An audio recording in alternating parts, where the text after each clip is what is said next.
Hi friends, எல்லாரும் எப்படி இருக்கீங்க? மறுபடியும் ஒரு இன்ட்ரெஸ்டிங்கான விளாக் மூலம் உங்களை பார்க்கும்போது ரொம்ப ஹாப்பியாக ஃபீல் பண்ணுறேன். வாங்க வீடியோக்குள்ளே போகலாம்.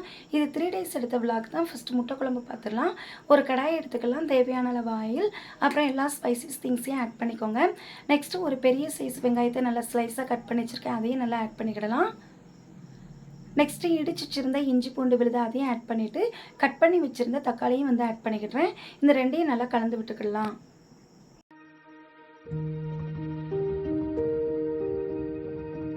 தக்காளி வந்து நல்லா குக் ஆனது இந்த ஸ்டேஜில் புளிப்பில்லாத தயிர் வந்து கொஞ்சமாக ஆட் பண்ணிவிட்டு லைட்டாக கலந்து விட்டுக்கிடுறேன். நெக்ஸ்ட்டு குழம்பு பொடி வந்து யூஸ் பண்ணிக்கிடலாம். நான் மகாராஜா குழம்பு பொடி தான் இதில் ஆட் பண்ணியிருக்கேன். ஆட் பண்ணிவிட்டு வாசனைக்காண்டி கொஞ்சமாக கறி மசாலா பொடியும் ஆட் பண்ணிவிட்டு எல்லாத்தையும் லைட்டாக கலந்து விட்டுக்கிடலாம்.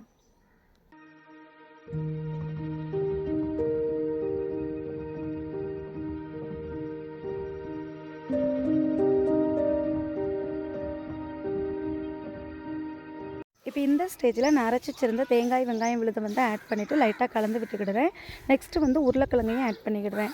ஆட் பண்ணிவிட்டு மறுபடியும் லைட்டாக கலந்து விட்டுக்கோங்க. நெக்ஸ்ட்டு இந்த குழம்புக்கு தேவையான வாட்டர் வந்து நம்ம ஆட் பண்ணிக்கிடலாம். ஆட் பண்ணிவிட்டு ஒரு 5 நிமிஷம் வந்து நல்லா க்ளோஸ் பண்ணி வச்சிடலாம். மறுபடியும் ஒரு 5 நிமிஷம் கழித்து ஓப்பன் பண்ணி பார்த்தோம்னா நம்மளுக்கு குழம்பு வந்து நல்லா கொதிச்சு வந்திருக்கும். இப்போ இந்த ஸ்டேஜில் வேக வைத்த முட்டையும் நான் ஆட் பண்ணிக்கிடுறேன். தோல் நீக்கி வச்சுருந்தேன், அதையும் ஆட் பண்ணிக்கிடலாம். ஆட் பண்ணிவிட்டு இந்த குழம்புக்கு தேவையான சால்ட்டை வந்து நம்ம ஆட் பண்ணிக்கிடலாம். எல்லாம் முடிஞ்சதும் மறுபடியும் ஒரு 10 நிமிஷம் கழித்து க்ளோஸ் பண்ணிவிட்டு நம்ம ஓப்பன் பண்ணி பார்த்தோம்னா ஒரு டேஸ்டியான முட்டை குழம்பு வந்து நம்மளுக்கு ரெடி ஆயிரும்.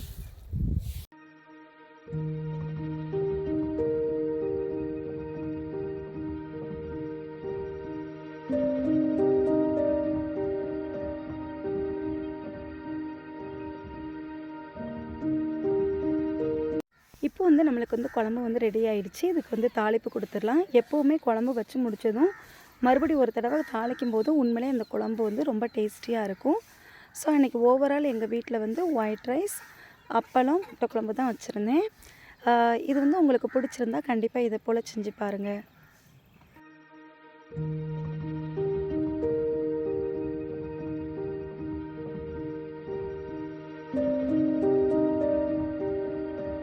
நெக்ஸ்ட்டு நான் ஸ்நாக்ஸ்க்கு கொண்டக்கடலை தான் பண்ணியிருந்தேன். அதுக்கு ஒரு கடாய் எடுத்துக்கலாம். தேவையான அளவு ஆயில், கொஞ்சமாக கடுகு, கட் பண்ணி வச்சுருந்த பெரிய வெங்காயம், 2 பச்சை மிளகாய் ஆட் பண்ணிக்கிடுறேன்.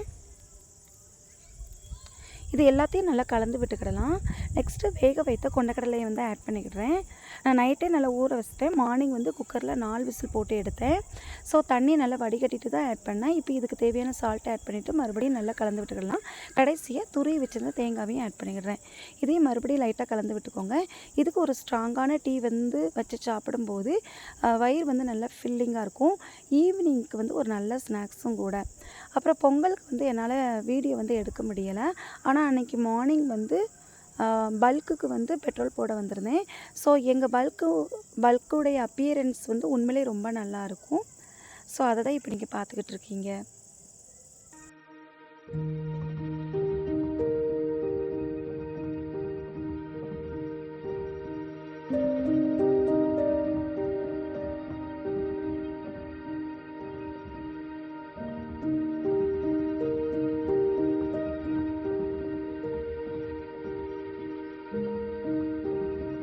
இந்த பல்க் வந்து உண்மையிலே ஒரு பீஸ்ஃபுல்லான ஒரு ஏரியான்னு கூட நான் சொல்லுவேன். ஏன்னா இங்கே எல்லாமே செட் பண்ணி வச்சுருப்பாங்க. ஒரு மீன் தொட்டியாக இருக்கலாம், ஒரு புத்த சிலையாக இருக்கலாம், இல்லை சுற்றியுமே ஒரு க்ரீனிஷான ஒரு ஏரியாவாக இருக்கும்.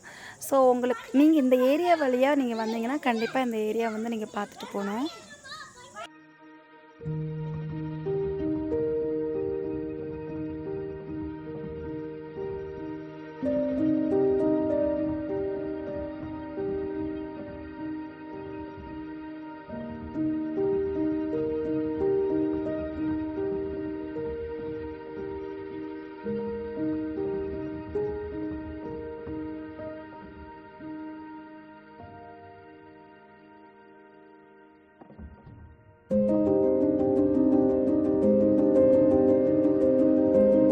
நெக்ஸ்ட்டு நான் சண்டே தேங்காய் சாதம் தான் பண்ணியிருந்தேன். அதுக்கு ஒரு கடாய் எடுத்துக்கலாம்.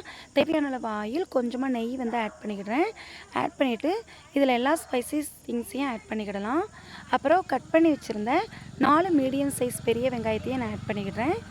மறுபடியும் நல்லா கலந்து விட்டுக்கிடலாம்.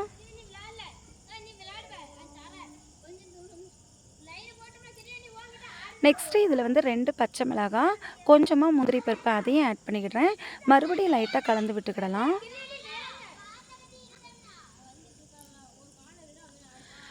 நெக்ஸ்ட்டு கட் பண்ணி வச்சுருந்த தக்காளி வந்து நான் ஆட் பண்ணிக்கிடுறேன். நான் 3 மீடியம் சைஸ் தக்காளி வந்து எடுத்துக்கிட்டேன். ஸோ கலந்துட்டு இதுக்கு தேவையான கொஞ்சமாக இஞ்சி பூண்டு பேஸ்ட்டையும் ஆட் பண்ணிக்கிடுறேன். மறுபடியும் லைட்டாக கலந்து விட்டுக்கிடலாம்.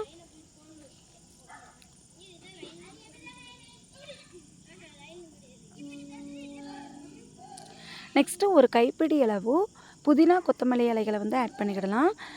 எங்கள் வீட்டில் வந்து 2மே இல்லை, புதினா கொஞ்சமாக தான் இருந்தது. ஸோ இருக்கிறத வந்து நான் ஆட் பண்ணிக்கிட்டேன். நெக்ஸ்ட்டு 3வது தேங்காய் பாலை வந்து நான் ஆட் பண்ணிக்கிடுறேன். 3வது தேங்காய் பால் ஆட் பண்ணிவிட்டு கொஞ்சமாக வாட்டரை ஆட் பண்ணிவிட்டு லைட்டாக கலந்து விட்டுக்கிடலாம். கலந்துட்டு க்ளோஸ் பண்ணி வச்சுருங்க. மறுபடியும் ஒரு 5 மினிட்ஸ் கழித்து ஓப்பன் பண்ணி பார்த்தோம்னா தண்ணி வந்து நல்லா கொதிச்சு வந்திருக்கும். இப்போ இந்த ஸ்டேஜில் இந்த சாதத்துக்கு தேவையான சால்ட் வந்து ஆட் பண்ணிவிட்டு மறுபடியும் கலந்து விட்டுக்கிடலாம். நெக்ஸ்ட்டு ஏற்கனவே ஊற வச்சுருந்தேன் அந்த பாஸ்மதி ரைஸ் அதையும் வந்து நான் ஆட் பண்ணிக்கிடுறேன். ஆட் பண்ணிவிட்டு நல்லா கலந்து விட்டுருவேன். கலந்து முடிஞ்சதும் இதில் வந்து இப்போது ஃபஸ்ட்டு தேங்காய் பாலை வந்து நான் ஆட் பண்ணிக்கிடுறேன். ஸோ ஃபஸ்ட்டு தேங்காய் பாலை வந்து ஆட் பண்ணிவிட்டு சிம்மை வந்து நல்லா ஃபுல்லாக வச்சுக்கோங்க. தண்ணி எல்லாம் வற்றி முடித்ததும் இது வந்து நல்லா ஏர் போகாதபடி நம்ம நல்லா மூடி போட்டு க்ளோஸ் பண்ணிடலாம். ஸோ க்ளோஸ் பண்ணிவிட்டு அதுக்கு மேலே ஒரு அடிகனமான பாத்திரத்தை வச்சுட்டு மறுபடியும் ஒரு 10 நிமிஷம் கழித்து ஓப்பன் பண்ணி பார்த்தோம்னா நம்மளுக்கு ஒரு டேஸ்டியான தேங்காய் சாதம் வந்து ரெடி ஆயிரும். ஸோ நான் இது டைம் பண்ணியிருக்கேன். நெக்ஸ்ட்டு டைம் வந்து இதை விட இன்னும் நான் பெஸ்ட்டாக உங்களுக்கு செஞ்சு காமிக்கேன். உங்களுக்கு பிடிச்சிருந்தா நீங்கள் கண்டிப்பாக செஞ்சு பாருங்கள். அல்லது உங்களுக்கு இதை விட வேறு மெத்தடில் தெரியும்னா கண்டிப்பாக எனக்கு கமெண்ட் செக்ஷனில் வந்து கமெண்ட் பண்ணிடுங்க.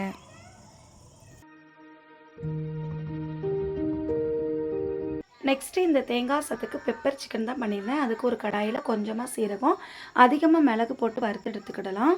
நெக்ஸ்ட்டு அதே கடாயில் அதிகமாக ஆயில், கொஞ்சமாக கடுகு, கட் பண்ணி வச்சுருந்த பெரிய வெங்காயம், தக்காளி, கொஞ்சமாக கருவேப்பிலை போட்டு நல்லா வதக்கி எடுத்துக்கிடலாம்.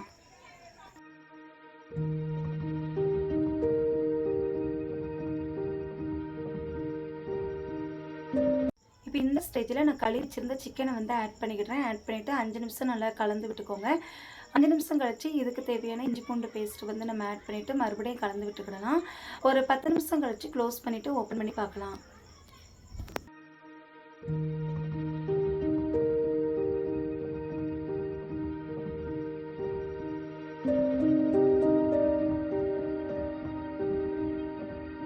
ஒரு 5 நிமிஷம் முடிஞ்சதும் கொஞ்சமாக காஷ்மீர் சில்லி பவுடர், மஞ்சள் தூள் வந்து ஆட் பண்ணிக்கிடுறேன். ஆட் பண்ணிவிட்டு ரெண்டையும் நல்லா கலந்து விட்டுக்கிடலாம்.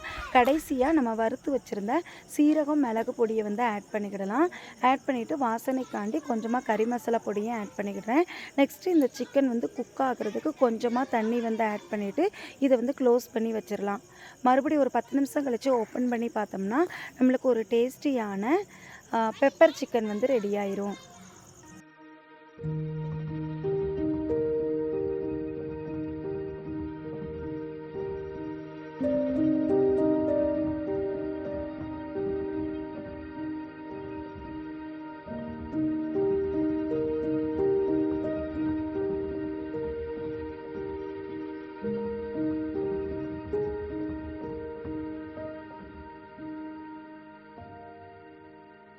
இப்போ நம்ம ஓவரால் பார்த்துடலாம். எங்கள் வீட்டில் தேங்காய் சாதம், பெப்பர் சிக்கன் தான் பண்ணியிருந்தேன். உண்மையிலே ரொம்ப டேஸ்டியாக இருந்தது. உங்கள் வீட்டில் சண்டே ஸ்பெஷல் என்ன சாப்பிட்டீங்கிறத மறக்காமல் கமெண்ட் செக்ஷனில் கமெண்ட் பண்ணிடுங்க. நெக்ஸ்ட்டு வந்து நாங்கள் ஒரு டே வந்து ரெஸ்டாரண்ட் போயிருந்தோம். இந்த ரெஸ்டாரண்ட் எங்கே இருக்குன்னா அந்த சிங்கநகர் பல்க் பக்கத்தில் தான் இருக்குது. உண்மையிலே இது ஒரு பியூட்டிஃபுல்லான பிளேஸ். நம்மளுக்கு மைண்ட் வந்து ரிலாக்ஸ் ஆகணும், கொஞ்சம் பீஸ்ஃபுல்லாக ஃபீல் பண்ணணும் அப்படின்னு நினச்சிங்கன்னா கண்டிப்பாக ஒரு தடவையாட்டும் இந்த ரெஸ்டாரண்ட்டை வந்து விசிட் பண்ணிவிட்டு போங்க. உண்மையிலே நீங்களும் பீஸ்ஃபுல்லாக ஃபீல் பண்ணுவீங்க. நெக்ஸ்ட்டு இந்த விலாகில் வந்து நாங்கள் ஒரு ஃபங்க்ஷன் வீடு வந்து அட்டன் பண்ணியிருந்தோம்.